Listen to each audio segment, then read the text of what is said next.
ఈ జంతువుని చూసారా? దీని పేరు జీలా మాన్స్టర్, హీలోడెర్మా సస్పెక్టమ్. అమెరికాలోని అరిజోనా ఎడారిలో ఉంటుంది. దీని విషంలో GLP-1 అనే పదార్థము ఇంకా ఎన్నో పదార్థాలు ఉండి దాని ఆహారం సంపాదించడానికి ఉపయోగపడతాయి. హలో, నమస్తే. ఈరోజు డయాబెటీస్ ఆరోగ్య విజ్ఞానం సిరీస్లో ఇన్క్రెటిన్స్ అనే కొత్త డయాబెటీస్ మందుల గురించి చెప్తాను. ఒక ఎడారి బల్లి లేదా రెప్టైల్ లేదా పాము లాంటి జంతువు, దానివల్ల కొత్త డయాబెటీస్ మందులు వస్తాయని ఎవరైనా ఊహించగలరా?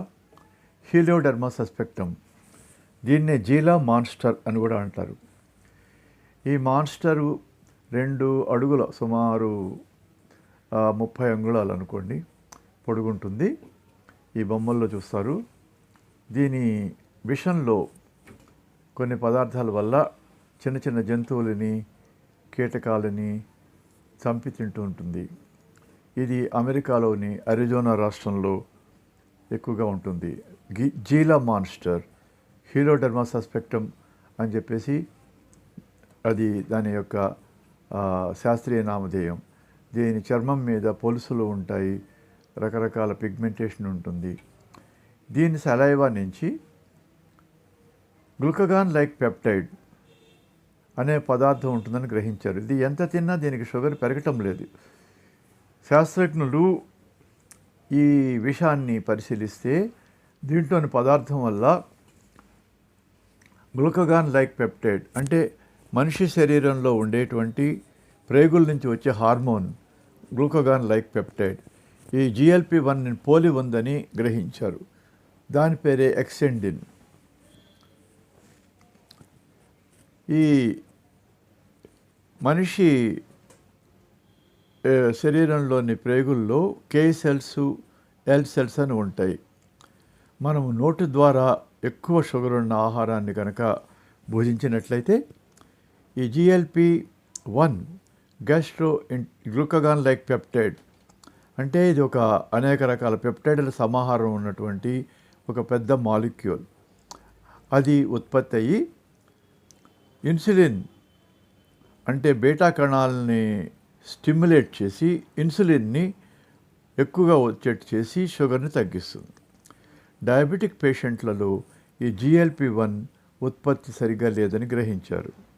ఈ GLP-1 ఈ యొక్క జీలా మాన్స్టర్ యొక్క విషంలో ఉండి దాని యొక్క విషంలో ఉన్నటువంటి ఎక్సెండిన్ అనే పదార్థం వల్లనే దానికి ఎంత తిన్నా దానికి షుగర్ పెరగట్లేదని గ్రహించారు. దాని లాంటి మందులే తయారు చేయడానికి ప్రయత్నించారు. హ్యూమన్ బాడీ అంటే మానవ శరీరంలో ఈ K సెల్స్ నుంచి GLP-1 ఉత్పత్తి అయితే L సెల్స్ నుంచి GIP-1 గ్యాస్ట్రో ఇంటెస్టైనల్ పాలీపెప్టైడ్ లేదా గ్లూకోజ్ ఇన్సులినోట్రోపిక్ పాలీపెప్టైడ్ అని కూడా పెట్టచ్చు పేరు. ఈ 2 హార్మోన్స్ ఉత్పత్తి అవుతున్నాయి. వీటి వల్ల బీటా కణాల నుంచి ఇన్సులిన్ ఉత్పత్తి అవటం, ఆకలి తగ్గిపోవటం, మన యొక్క జఠరాశయం అంటే స్టమక్, ప్రేగుల్లో కదలికలు, జీర్ణం అవటానికి కదలికలు తగ్గిపోవటం, వామిటింగ్ సెన్సేషన్, ఒక రకమైన వాంతి వచ్చిన సెన్సేషన్ ఉండటం, కొంచెం తిన్నా కానీ కడుపు నిండిన ఫీలింగ్ ఉండటం, ఇలాంటి లక్షణాలన్నీ ఉన్నాయని గ్రహించారు. వీటిని ఇన్క్రెటిన్ ఎఫెక్ట్స్ అంటారు. అంటే ఆకలి లేకపోవటం, వామిటింగ్ సెన్సేషన్ రావటం, కడుపు నిండిపోవటం, తర్వాత ఇన్సులిన్ ఉత్పత్తి అవటం, ఇన్సులిన్ ఉత్పత్తి ద్వారా షుగర్ని కంట్రోల్ చేయటం. దీనిని మందులుగా తయారు చేసి మనం షుగర్కి ఎందుకు వాడకూడదు అని ఆలోచించి ఈ జీలా మాన్స్టర్లోని సలైవాని పోలిన పదార్థమే ఎక్సెండిన్ అనేది సింథటిక్గా ఎగ్జినాటైడ్ అనే మందుగా తయారు చేశారు. ఇది చాలా కాలం క్రితం, ఒక 10 ఏళ్ల క్రితం వాడేవాళ్ళం. బయట్టా అనే వ్యాపార నామధేయం, ట్రేడ్ నేమ్తో ఉపయోగించేవాళ్ళం. దీనికి ఇబ్బంది ఏంటంటే సైడ్ ఎఫెక్ట్స్, వామిటింగ్ సెన్సేషన్ అంటే నాసియా, వాంతి వచ్చిన ఫీలింగు, ఇలాంటివన్నీ ఉండేవి. మోషన్స్ అవటము, గ్యాస్ రావటము, ఇలాంటివి. ఆ తర్వాత ఈ GLP-1 శరీరంలోకి రాగానే మరొక enzyme DPP-4 diethyl polypeptidase, diphenyl polypeptidase. DPP-4 అనే ఎంజైము ఈ GLP-1ని నిర్మూలించేస్తుంది. అందుకని ఈ ఎంజైమ్ నిరోధించే మందులు కనిపెడితే GLP-1 సహజంగా ఉన్న GLP-1ని పనిచేస్తుందనే ఉద్దేశంతో పరిశోధనలు చేసి DPP-4 ఇన్హిబిటార్స్ అనే మందులు తయారు చేశారు. ఇవే మనకి ఇప్పుడు విరివిగా దొరుకుతున్నాయి. వీటి అన్నిటికీ చివర పేరు గ్లిప్టిన్ అని వస్తుంది. సీతాగ్లిప్టిన్, లీనాగ్లిప్టిన్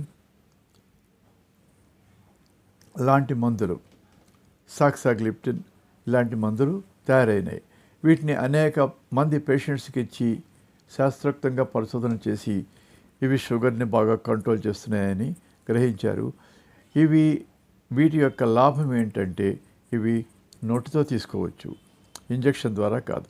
ఈ రకంగా మనకి GLP-1 లాంటి మందులు, GLP-1 ఎనలాగ్స్, GLP-1 స్ట్రక్చర్లని తీసుకుని వాటిలాగానే ల్యాబొరేటరీలో తయారు చేసిన మందులు ఇవన్నీ లీరాగ్లూటైడ్, సీమాగ్లూటైడ్, డ్యూలాగ్లూటైడ్ అనే పేరుతో ఇంజెక్షన్ చేసే రూపంలో తయారు చేశారు. వీటి వల్ల డయాబెటీస్ తగ్గటమే కాకుండా బరువు తగ్గటం అనేటువంటి ఒక మంచి ఎఫెక్ట్ దొరికింది. ఈ సీమాగ్లూటైడ్ అనేది ప్రస్తుతం ఈ 10-15 ఏళ్ల పరిశోధనలో ఒజంపిక్ అనే పేరుతో చాలా ప్రసిద్ధి చెందింది. అలాగే GLP-1, GIP-1 రెండింటిని నిరోధించే మందు టెర్జిపాటైడ్ అనే మందు కూడా బరువు తగ్గించేది, షుగర్ తగ్గించేదిగా చాలా ప్రసిద్ధి చెంది విపరీతంగా వాడుతున్నారు. ఈ సీమాగ్లూటైడ్ అనే మందు ఒజంపిక్ లేక విగోవి పేర్లతో మన భారతదేశంలో కూడా ఇప్పుడు అప్రూవ్ అయింది. దీన్ని ఒకటే ఇబ్బంది ఏంటంటే కొంచెం ఖరీదు ఎక్కువ. ఇంజెక్షన్ 4,000 ఉంటుంది. కనీసం 6 నెలల నుంచి 8 నెలల వరకు తీసుకోవాల్సి వస్తుంది. ఈ ఒజంపిక్ లేదా విగోవి ఇంజెక్షన్స్ ద్వారా షుగర్ కొన్ని ఒకే పేరున్న ఒకే మాలిక్యూల్ అయిన షుగర్కి ఒకటి, బరువుకు ఒకటి గుర్తింపబడ్డాయి. షుగర్ ఉన్న వాళ్ళకి ఇవ్వచ్చు, బరువు ఉన్న వాళ్ళకి కూడా ఇవ్వచ్చు. చాలామంది ఈ మందులు వాడుతున్నారు, బరువు తగ్గించుకుంటున్నారు. సైడ్ ఎఫెక్ట్స్ని ఎదుర్కోగలిగితే, అంటే బాగా వాంతులు, ఆకలి లేకుండా ఉండటం, చిక్కిపోవడం లాంటివి జాగ్రత్తగా డాక్టర్ పర్యవేక్షణలో చూసుకుంటే ఇవి బరువును తగ్గించడానికి బాగా ఉపయోగపడుతున్నాయి. ఇవే GLP-1 రిసెప్టార్ ఎనలాగ్స్. అలాగే DPP-4 ఇన్హిబిటర్స్.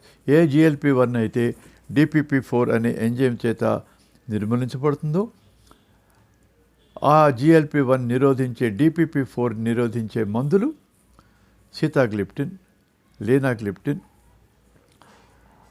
సాక్సాగ్లిప్టిన్, వెల్డాగ్లిప్టిన్ లాంటి మందుల్ని తయారు చేశారు.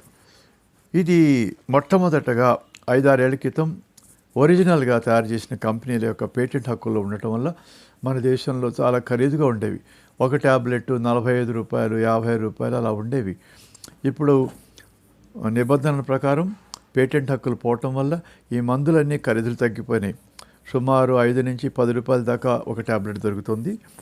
ఇవి చాలా శక్తివంతమైన సల్ఫోనైల్ యూరియాస్ వాటికంటే కూడా ఈ గ్లిప్టిన్స్, DPP-4 ఇన్హిబిటార్స్ అనగా సీతాగ్లిప్టిన్, వెల్డాగ్లిప్టిన్, లీనాగ్లిప్టిన్ లాంటి మందులు GLP-1 ఎనలాగ్ ఇంజెక్షన్స్ వాడటం వల్ల మనకు హైపోగ్లైసీమియా, షుగర్ బాగా తగ్గిపోవటం అనేటువంటి దుష్పరిమాణం లేకుండా షుగర్ బాగా తగ్గిపోతుంది.